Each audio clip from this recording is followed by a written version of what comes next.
When you say Great Lakes to people, most identify with its beaches. Chances are you've spent time at a lakefront cottage, you've walked along the shoreline, watched a sunset, or waded into the waves. No two beaches are alike, whether it's a sandy shoreline or a cobblestone coastal area. And enjoying this magnificent natural resource is a tradition for millions who live along the water or visit every year. Cleaning out the family home, getting it ready to sell. We were looking through boxes of pictures Mom had taken. I really like this one. I posted it on the Great Lakes Gazette. That's my blog about the people, places, things to do around Michigan. This is one Mom took on one of our annual trips to the Upper Peninsula. I shared it on the Great Lakes Gazette, and now people around the world have seen this little slice of the UP in the 1960s. Mom had a good eye for photography, even though she never had a fancy camera. Just an Instamatic with a flash cube on top. But I think she really captured something here. It's got a dreamy quality with the sky and the water meeting. A lot of people in Michigan piled in their cars and headed up north to the cottages, to the beaches. 5 kids in the car. We never had a station wagon. Once we crossed the Mackinac Bridge, it was time for lunch on the beach. This was 1961. I was 7. That's my brother and me in the water. Dad was taking a break from driving. The twins are looking for treasures in the sand. Dad, a Navy man, never was one to get in the water. I think I saw Mom in a bathing suit a couple of times. This is a rare photo of her. We've got 3,200 miles of coastline along the Great Lakes. Maybe we who live here tend to take them for granted. Now vacations can be much more exotic. People go to the other end of the continent or the other side of the world. After the Navy, my dad worked on the Great Lakes freighters for a short time. My brother did too.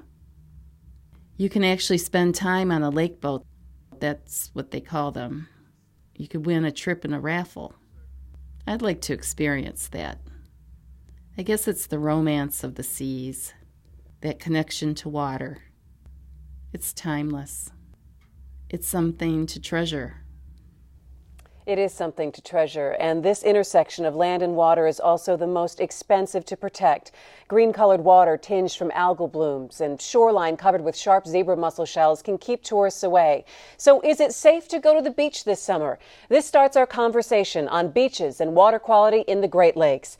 Today we've gathered experts from around the basin to take an in-depth look at what is happening and what is being done to restore these areas. We want to hear what you have to say, plus answer any questions you may have. So follow us on Twitter at Great Lakes Now. You can use the hashtag Great Lakes for our conversation today. We also invite you to head to greatlakesnow.org for more information. So let's start now with panel number 1. It's moderated by Dr. Catherine Call, Conservation Policy and Practices Specialist at the Nature Conservancy. Well, they wanted to roll back that stormwater. Thank you, Christy. My name's Katie Call. I'm the Conservation Policy and Practices Specialist for the Nature Conservancy in Michigan and the Great Lakes region. And we're pleased to have with us today Joan Rose, Dr. Joan Rose, the Homer Nolan Chair in Water Research and co-director of the Center for Water Sciences and Center for Advancing Microbial Risk Assessment at Michigan State University, Department of Fisheries and Wildlife, based in East Lansing, Michigan. We have Steve Madewell. He's director of Toledo Metro Parks in Ohio. And we have Joe Nestor. He's the owner and a consultant at Nestor Ag, and his firm provides agricultural consulting in Northwest Ohio, Southern Michigan, and Northeastern Indiana. So thanks so much to you all for being here to talk about an important issue today. We just saw a video on what the Great Lakes mean to one writer and her family. And certainly you all come here with different perspectives, different experiences in the Great Lakes and in your professional world. Tell us a little bit, each of you, about what the Great Lakes mean to you or what they mean to the people who you work with. Joan? Yeah, so, well, I'm a public health water microbiologist, and my first visit to the Great Lakes was during the Milwaukee outbreak and caused by Cryptosporidium, a parasite. So I really focus on water quality, and working up here now the past 10 years at Michigan State University in the Great Lakes region, there's a historical legacy around water quality in this region. And water quality means health, and it means health to people, it means health to the wildlife, it means health to our ecosystem, and it means health to our economy. And the beaches are where the people meet the shoreline.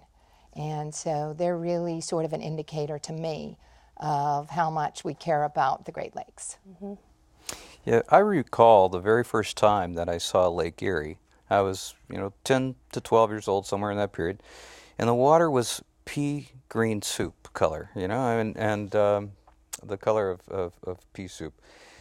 And since that time, having the opportunity to work with several park districts in Ohio and work with managing properties that feed into the Lake Erie watershed, to see the effects of the Clean Water Act and see how that water has recovered on so many levels has been, really an incredibly motivational experience. But at the same time, to see us at a brink of letting that slip away again is just very, very disturbing. And I think that we just have to be committed to not only managing the water quality directly, but the watersheds that feed into the Great Lakes. And for the 30 plus million people that live in the Great Lakes region, we really have to have an ownership and a commitment to seeing it taken care of properly. Mm-hmm. What about you, Joe? Well, in agriculture, the number one thing that controls the yield of the plants is water. So everybody in ag is familiar with water and its importance. But at the beaches, I think, you want clean, clear, safe water.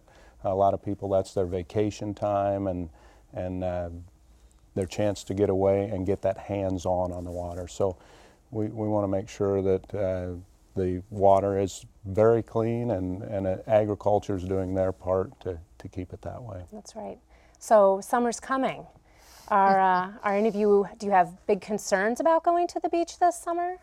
How are you feeling? Well, I know when I was the director at Lake Metro Parks, we had a half a dozen natural area beaches and one very active, guarded beach and whatnot. And one of the concerns that we always had, of course, was just general safety, for people coming out and being exposed to the water, especially early in the spring or early in the summer when the water temperatures are cool and they can, have some issues that way.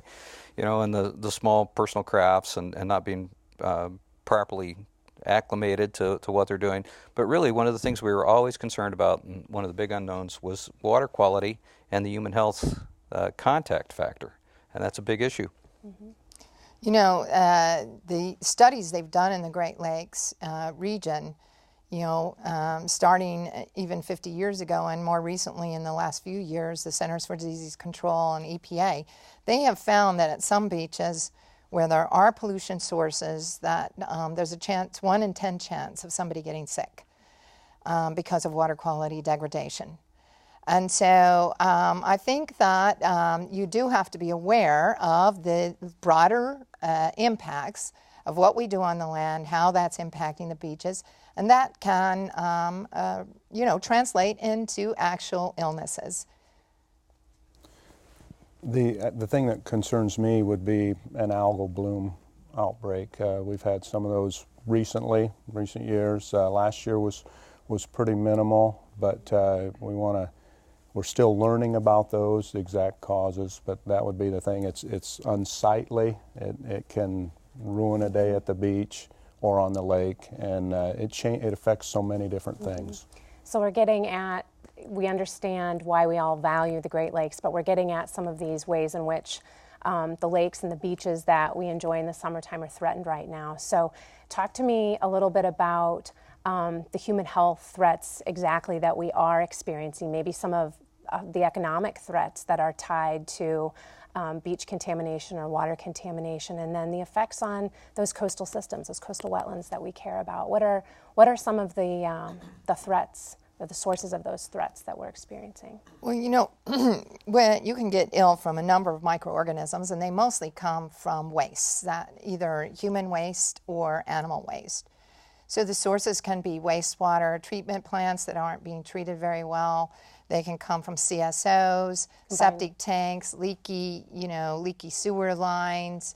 Stormwater is a big driver, of non-point pollution coming from animal waste. And this is a whole group of microbes, bacteria, viruses, parasites. They're causing, stomach problems, skin problems, eye infections, ear infections, respiratory infections.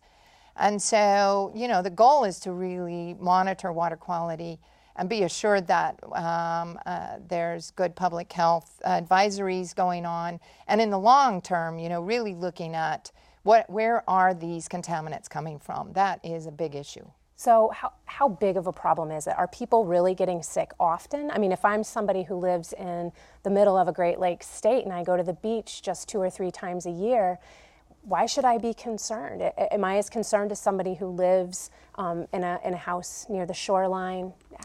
We do know that there's varying levels of exposure, but there's certain beaches. We have some good historical data now, and the Great Lakes does an excellent job keeping a record. And we are seeing that we have advisories and closures up to about 15% of the beaches. And some beaches are chronically a problem. And so they are polluted more often than not. I think if you're a consumer, you can look up these websites, you can look up these data sets now, which is just great, because say you're a mom, you're going to go there the whole day, you're going to have a picnic with kids and a birthday. You know that kids are going to be playing in the water. They're going to have greater exposure. We already know that.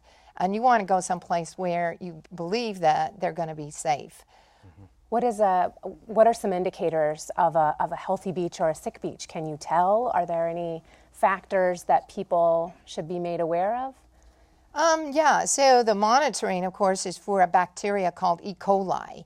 And so we've got good monitoring data. You can go on websites and look at what the historical water quality is at that beach. And now they're starting to look at whether you can get real-time information, sort of like a weather forecast. So the bacterial water quality, and sometimes it's visible, sometimes it's these algal blooms. And the algal blooms also exacerbate not just the toxins, but the other bacteria as well in the water. So sometimes there's some visible, algal mats and things like that could key you in. And good beaches are groomed, and so there is some visible, signs there when there's a nice groomed beach. Steve, in your experience with the metro parks, from a recreational standpoint, do you see people reacting to beach closures in a certain way? Do they remember from week to week or year to year? What does it cost a community if a beach gets closed? It's a huge factor from the recreational travel and tourism dollars. I mean, there's in Ohio, about 19% of Lake Erie shoreline is public access. Okay, so of that 19%, a very small percentage of that is developed as public beaches. Okay, so we're going to take Joan's situation, and we're going to take a picnic or an outing to the beach. We don't think in terms of going to the beach and having Lake Erie water be contaminated or Great Lakes water be contaminated to the point that we can't go there.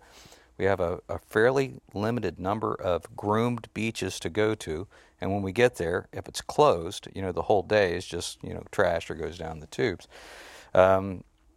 When you start looking at across the Great Lakes, there were 62 beaches sampled last year, and 22 of those had in excess of public health standards. That were the ones that were researched. And when you start looking at the total impact across the Great Lakes region, at least from the research that I had, it's about 3,400 days worth of beach closures there. And I haven't been able to find what that represents as far as dollars, but it's a very significant amount of money. Sure, the tourism that comes into Absolutely. that town, the place they buy their gas, the hotel they might stay in, the restaurants they might go to, any other activities they might take part in there. Yes, certainly. Sure. So we've heard about the microbial contamination part. Certainly there's runoff from urban areas and agricultural areas. Could you speak to that a little bit, Joe? Well, one of the things that the nutrient that's required for crop production, phosphorus. Right, and by nutrients, we mean fertilizers. Right, also drives the blue-green algal blooms. And so we need to do a better job of keeping those nutrients in the field. And so there's a lot of research going on out there, a lot of reevaluating of the way practices that we've used to incorporate, and changing some practices, incorporating a lot of technology, and making sure that those nutrients stay in there. But that would be the primary thing from agriculture, is phosphorus driving that algal bloom. Okay. Can you help me understand the link between the phosphorus and the algal bloom? What happens? Well, as far as I know, the algae thrives on that phosphorus. It's dissolved reactive phosphorus. It's different than other. So it's not exactly the phosphorus that's applied to the fields, but it is another form that has the ability to wash off from the field in surface waters. Okay. And you mentioned that farmers have an economic interest in keeping those fertilizers, those nutrients on their field for higher crop yields. Can you give me a comparison of what it costs them to? Well, the nutrients are very costly in the farming budget. It costs about $600 an acre to put out an acre of corn. And those nutrients, when I test soils and advise farmers on what to apply to raise their projected crop, it's all accounted for in the crop production. Nothing is accounted for in leaving the field. So anything that leaves is costly. So fortunately, economics are on the side of doing the right thing here. So a farmer could, by applying at the wrong time, could possibly lose $40 to $50 an acre in nutrients. Okay, and as I've understood it, there's really a window of time in the spring that a farmer can maximize getting the crop in the field, getting the nutrients on the crop before there's just a small window of time. And I also saw a recommendation through a report that just came out that said to avoid nutrient application if the chance of rain is greater than 50%. Is that a realistic expectation, or? Well, I think it is. The impression might be that farmers have the entire year to apply those nutrients. And due to growing crops and wet field conditions and various other things, snow cover, you eliminate most of the year. Actually, you get down to about a 2 to 3 week window when all this work has to be done. And then you throw in weather and the chance of heavy rains. Now you really get pinned into narrow windows. But farmers do need to watch that and try to pick a time that suits safety and less risk. And if they don't get that window, then I'm fine knowing the inventories of nutrients in the soil, and we'll apply it next fall when that window is open. And so speaking of variable weather, I know that climate change is an exacerbating factor. We're seeing higher temperatures overall, we're seeing warmer surface water temperatures on the Great Lakes, and we're seeing more variable rainfall, more intense storm events. Joan, can you help us tie together what climate change might mean for some of this? Yeah, right now we do know that high precipitation events is actually tied to outbreaks where a whole community could experience a contamination event and a high percentage of the population could actually get sick. At the beach site, we know that about 8% of the beach closures are tied to these rain events. But there's a large percentage where we don't know.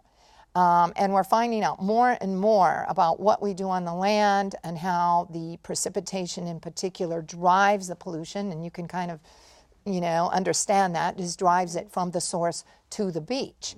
And it's not these soft rain events, it's some of these high intense rain events that are really bringing the contamination from the land to the beach very, very quickly. I think I've seen a statistic that from 1958 to 2007, on the upper Great Lakes we've seen, or maybe it's the upper Northeast, we've seen a 31% increase in the top highest 1% of heavy rain events. So that's, to your point, we're seeing these intense storm events, which is challenging these farmers who are trying to get nutrients on the field at a certain time to avoid losing them, going right into the water, increasing the potential for algal blooms. It's not just the farmer is not the issue or problem here, Sure. or challenge. That's the combined sewer overflow system. The urban issues too. And that is really a tremendous driver in the beach closures, because a lot of the beaches are near urban areas. And so when we get these high intensity storm events, what happens is we get the combined sewer, we get billions of gallons every sewer year. Meaning stormwater and sewer. That's right. Billions of gallons of untreated sewage going into the Great Lakes every year. And it's my understanding that the highest percentage of combined sewer systems in the country are in the Great Lakes Basin. Yep. And we have to spend quite a bit of money to fix that, but when you think, and I think the estimates that I've seen is that it's going to cost a community anywhere from $37,000, I've seen as high as $200,000 a day if there's a beach closure. So these long-term fixes of infrastructure, and it's fixing the CSOs, fixing our stormwater systems, fixing our sewer system, and upgrading our wastewater facilities, all of that is going to make a difference in the long run, especially under climate, what is predicted to happen under these climate change scenarios. Okay, let's switch gears just a little bit. I think we have a video that was produced before this segment looking at the intersection between water quality and fish consumption. The Great Lakes region is an angler's dream. Thousands of lakes, rivers, and streams teeming with freshwater fish. The water is sparkling, the fish are biting, and the sun is finally shining. After a long, hard winter, these anglers are ready to cast their lines. And for many in the Metro Detroit area, that means fishing the Detroit River. It's the Detroit River. I love my city. I live 2 or 3 miles away. I can come almost every day. Usually a big perch right here. That's what, perch and then the walleye. It ain't nothing like fresh, right out the road. But with power plants and steel factories hugging its shoreline, many people question just how safe consuming fish from the Detroit River can be. There's all the power plants around. I mean, I've seen a lot of stuff float up and down this river and it's in the water. I mean, it looks beautiful, but I can't really trust it. It might be dirty. The environmental hazards of the Detroit River may be egregious, but they are in no way unique. Many of the contaminants found in the Detroit River can be found throughout the Great Lakes region. PCBs is one of the contaminants. They've been banned, but they're still in use and they're still deposited. Another contaminant is mercury. Mercury is still in use. It comes from coal incineration and things like that, so we have deposition into our waters, and that results in them getting into the fish. Each year, the Michigan Department of Community Health collects data on water bodies throughout the state. It's our job to provide information to people about fish from our water bodies and the chemicals that may or may not be in them. The findings are published in the Michigan Fish Advisory, helping the public discern which fish are safe to eat. We try to dispel the myth that you can't eat anything from the Detroit River, because that's not true. There are good fish to eat from the river, but there are some that are pretty highly contaminated, so we try to help people make choices about which fish are better to eat. Many anglers on the Detroit River need to fish to feed their families and their neighbors. Informing these anglers of the fish advisories can have a deep impact on community health. Next week, this park is going to be inundated with people. To make sure this information gets to the people who need it most, the Michigan Department of Community Health hired river walkers, locals like Robert and Jim, whose sole job is to explain the fish advisories directly to anglers on the Detroit River. Good morning. How's everyone this morning? Are you guys catching any fish? Not yet. Not yet? We're from Wayne State University and the Department of Community Health, and we're here to provide information to the fishermen about the fish in the river. This brochure tells you which fish, going from top to bottom, are the cleanest to catch, eat, The importance of having Jim and Robert out here is to get those printed materials into the hands of people who can actually use them. This tells you how to cook the fish so that the grease falls away from the fish. And I got one in there? You have one of those in your hand. I try not to load you down, I just go over it. You can practice safe fishing by choosing the right fish, knowing how to process your fish. You can remove a huge amount of your PCBs in fish by removing the skin and removing the fatty part of the fish. And if you process your fish, grilling it, letting the fat drip away from the fish and not re-frying your fish in the fish oils over and over again, you can make fishing in the Detroit River very healthy. The Detroit River is a wonderful asset to the city and community to be enjoyed by all. Environmental factors change continually, but with the proper knowledge, we can continue to enjoy this wonderful asset for sport and for a healthy local food source. Thank you. We just heard or saw a video about how water quality issues can affect people through the fish that they're eating out of these rivers. So maybe we could talk a little bit about how different aquatic and terrestrial, so animals that live in the water, animals that live on the land, how different wildlife populations are affected by water quality. Where exactly, how are these animals coming into contact if they aren't water animals with contamination, and then how are they getting sick, and how does this affect people? One, I think you have to recognize, or we have to recognize, that the contaminations are not necessarily coming out of a pipe in the field. You know, they're not coming out of a sewer pipe, from a municipal treatment plant, that they may be atmospheric in origin as far as rainwater and what have you. And so the source of contamination is very broad spread, and consequently that introduces a whole system of variables that's hard for most folks to get their head around.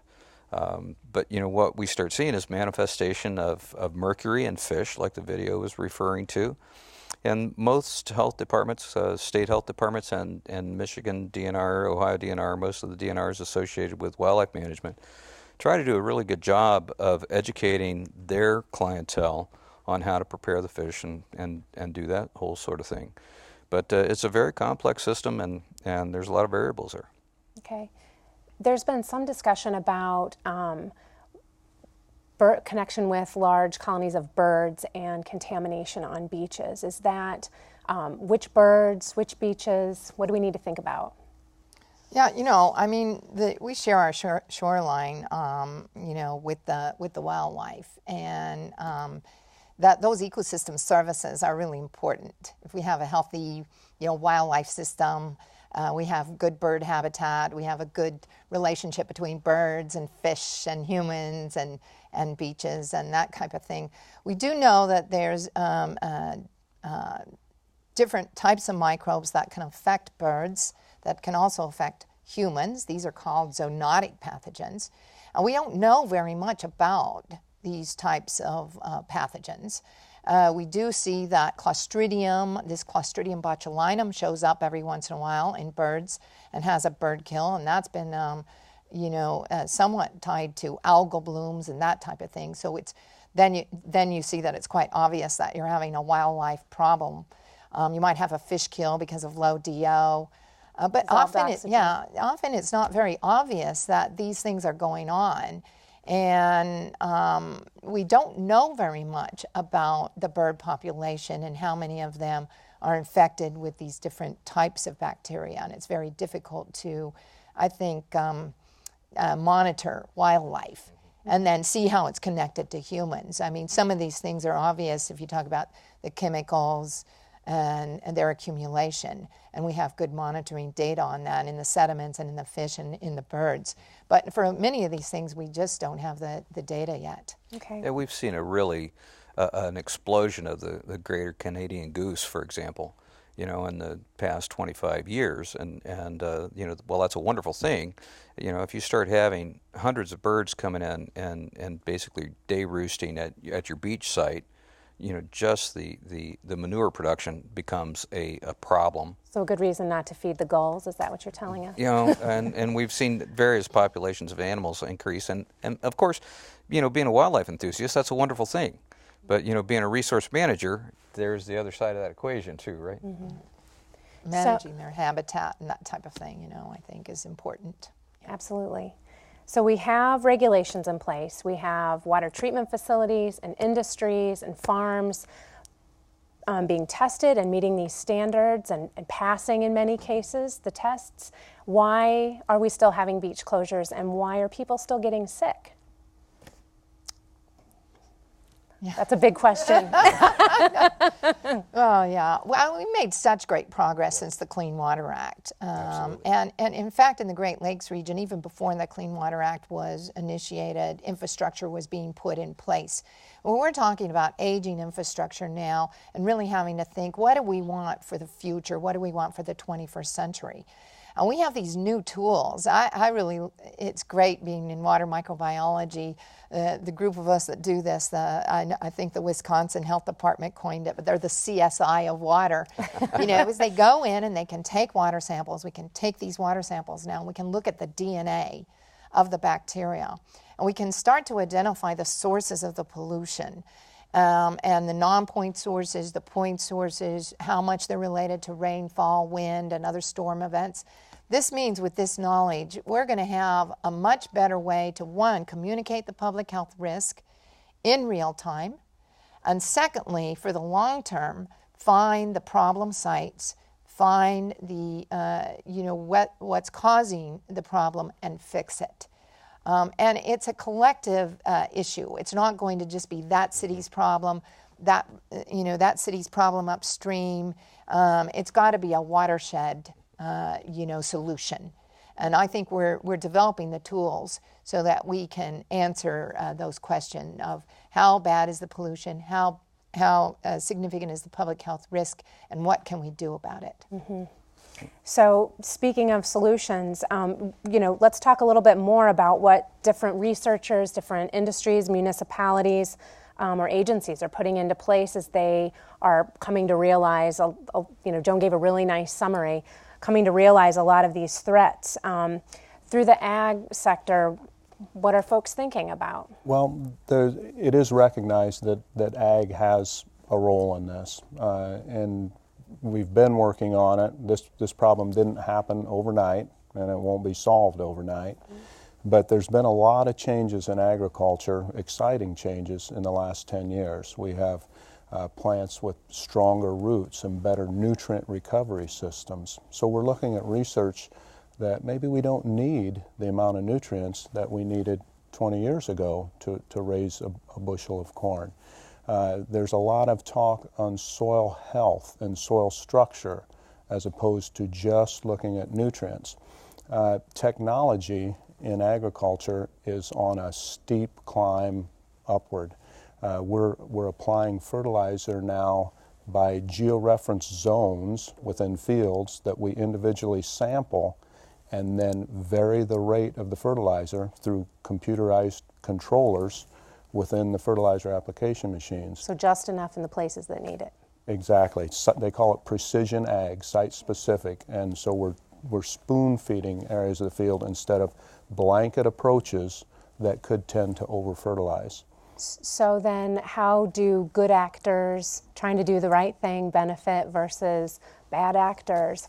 How will this play out? As I said before, there's economics here, and the one that can keep the nutrients at home in the crop production factory is going to win.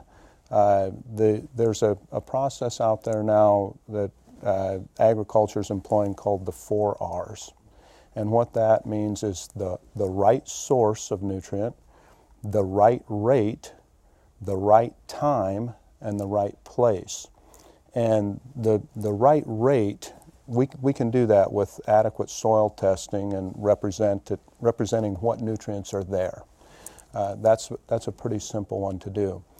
Timing, the right time, is being recognized as probably more valuable than anything by looking at the weather, the pending weather, what your soil conditions are. When we get rains, we want it to run in the soil and not off. So farmers are using conservation tillage practices that create more of a sponge effect on the soil so we can hold that water. They don't want it to run off. They're going to need it for crop production. Mm-hmm. One of the things that's great about agriculture is there's individual practitioners.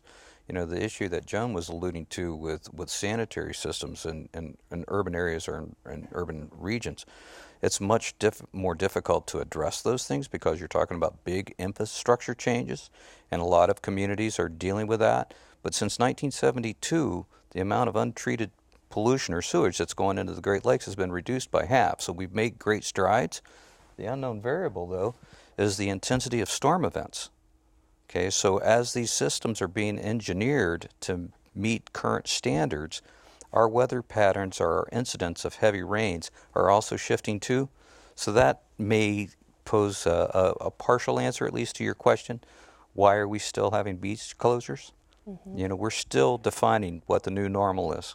Okay, so how are we testing? You know, talk about some of the solutions for different ways that we're testing. You mentioned that technology is advancing in the ag sector. What about in the human health sector? Yeah, so our traditional way of testing is taking a water sample, getting it back to the lab, growing up the bacteria, and the next day you have the results. But it's 24 hours too late to tell people. So if you went to the beach yesterday. Yes. So that's been recognized for quite a long time. And so there's two approaches that now that are being used. One is the DNA techniques are very rapid. And so California is testing a whole system, and I know it's being tested by some public health entities in the Great Lakes. You can get the sample in the morning. By 11 o'clock, before people are getting out to the beach, you can have the result posted. So it's very rapid. It's for bacteria that have a strong relationship to water quality and health. But the second approach is actually like the weathermen. You know, they've actually built good forecasts where they know, based on their beach, when the wind is right, the sunlight is right, the direction, the rain, all of these things moving the contamination onto the beach. So these forecasting systems, and I think Ohio has a very good system that they've been evaluating over 5 years.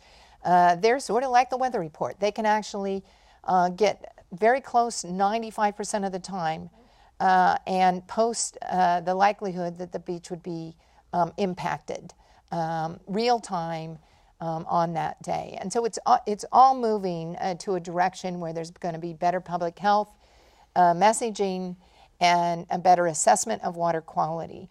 And that's going to move upstream to what we need to do to fix our infrastructure.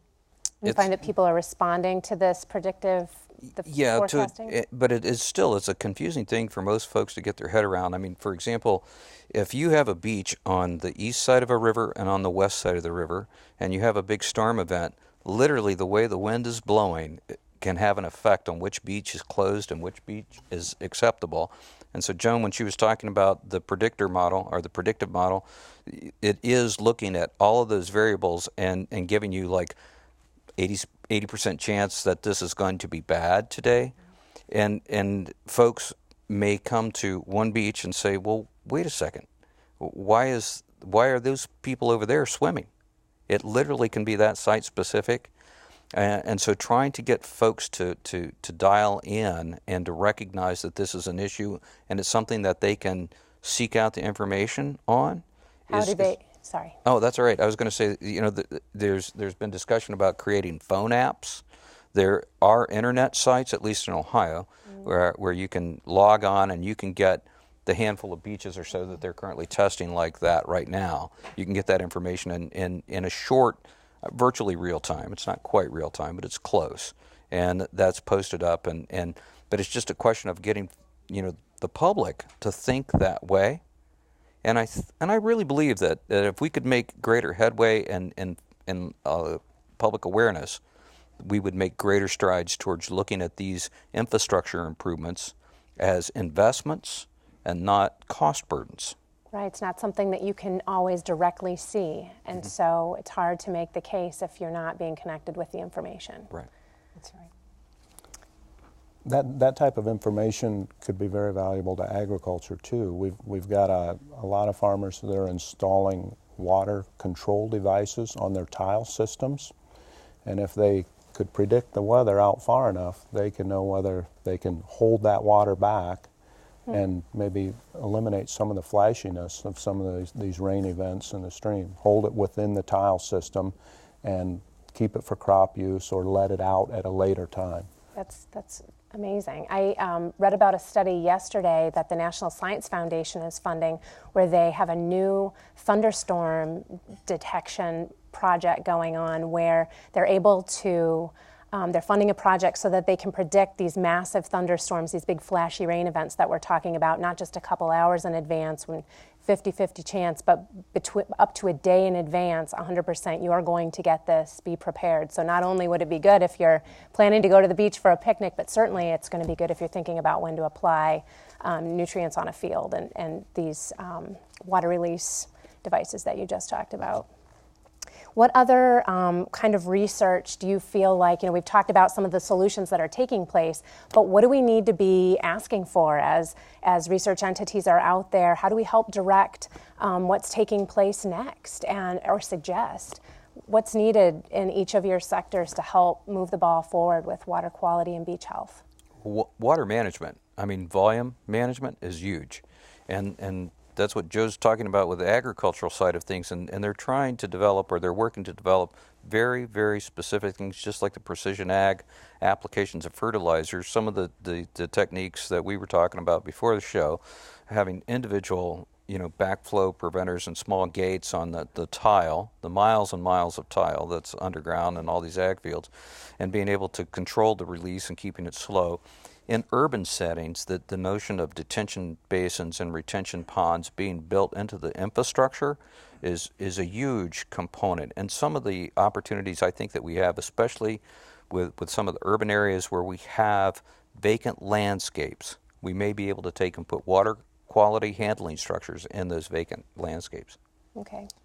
Yeah, I think that, in the environmental science world, people are starting to talk about this idea of big data and what's bigger than the Great Lakes. And it's all about space and time. Can we get a handle on what, on assessment and then moving forward?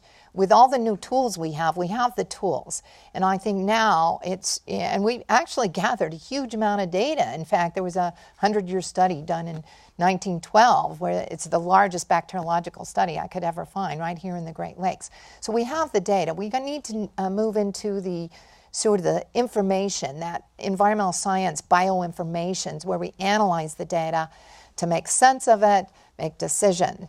So I think that the research in this area really needs to support the new tools and techniques, gather the big data, but go the next step, the analysis of the data and the decision science part of it, because I think we're going to see the potential for great things to happen, in the next decade. Okay. NRCS has a tool available to farmers today called adaptive management, and it's where farmers can be supported to put out field demonstration and research plots to evaluate the best management practices for nutrients under their management styles. And every farmer's got a little bit different style. It's not a one-size-fits-all, but that's an item that I think there'll be some real good information come out of, good data that a lot of people with like systems can implement in their operations. We just have a few more seconds, but quickly, what can folks who are watching this right now at home, what are things they can do in their daily lives to help with water quality and safer beaches? Any ideas? Well, I think being mindful of the fact that storm sewers go to the rivers or go to the lake. It's connected. And, when you read about somebody dumping, antifreeze or something in a storm sewer and having fish kills down the river, that should be like a beacon for everybody. Be mindful of what you dispose of. Right. I think people should know and learn about their beach, what I call the beach shed. So they've got their local beach, their river they love to fish at. Learn about that watershed.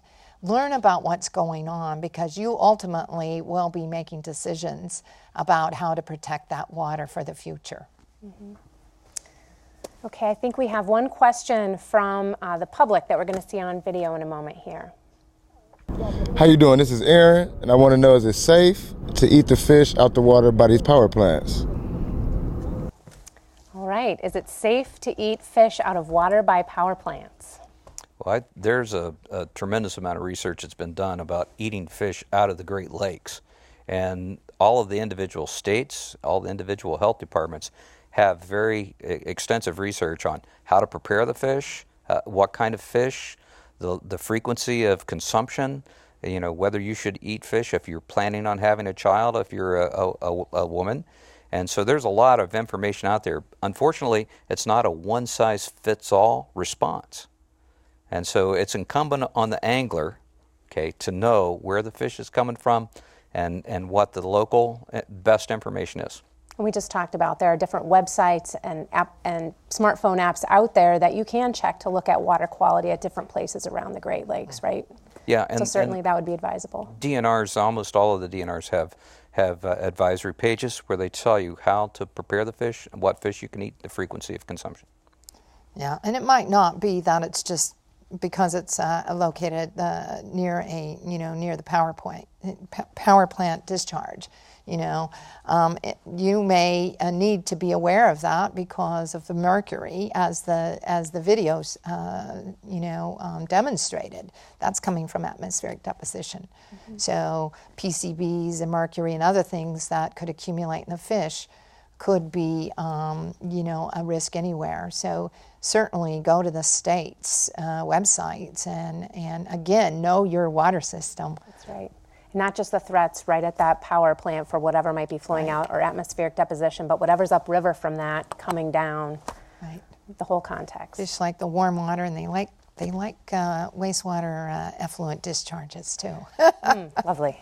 I think we have a question from our audience. My name is Joe St. John. I'm from St. Clair Shores. My question is, what are we doing to solve the near-shore pollution problem of Lake St. Clair? Well, I'll just say that I know there's a lot of activity right now via scientists in NOAA, and Michigan State University has been working with the health department in Lake St. Clair, and they're going upstream to understand what's coming in to Lake St. Clair through the river. And just recently, some cores were taken. These go back 60 years. The layers tell the history of the ebb and flow of some of the pollution, both the nutrients and the bacteria. And so I think this is going to give us, you know your past, maybe you can know your future. And I also think the health department's doing a really good job of trying to find illicit sewage and septic tank impacts into the system. So it's a long-term solution, a long-term commitment, I think, to improving the blue economy, I think, in Lake St. Clair. And back to what can the average person do, maintaining your septic systems, having them serviced regularly, being aware of what you can do within your own household. We have another question. Hi, I'm Jim Newman with the Detroit Yacht Club. And actually, you kind of touched on what we can all do individually. I mean, industry is doing everything they can to figure out and solve their problems. Agriculture is doing the same thing. But if there was one magic button that every resident could do right now, today, that's not a big deal, but one little thing that would make a dramatic difference in water quality, what would that one thing be? I guess my suggestion would be realize that it's everybody's water. Right. And we're all in this together. Yeah, I think that's really what it boils down to. I mean, it would be great if we could find, just like the gentleman's question about the Lake St. Clair, that if we could find one pipe to turn it off, if we could find one smokestack to shut it down, but it isn't that way.